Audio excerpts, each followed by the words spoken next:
There's the trunk lid. I'm starting to get worried because he said he's a professional, but I don't want to get fired here.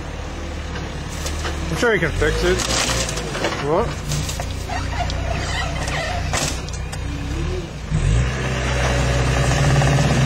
Looks like...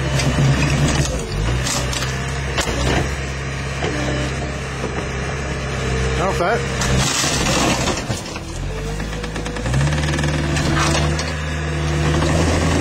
I don't think he's making it better. Trunk lid's actually getting higher. It's supposed to be going flatter.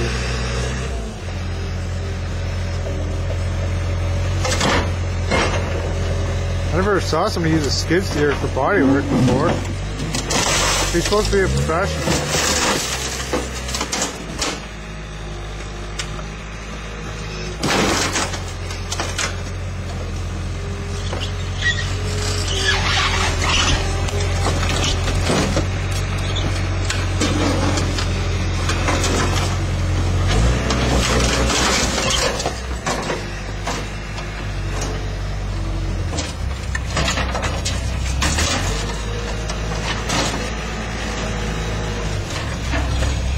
Something tells me that's not any better.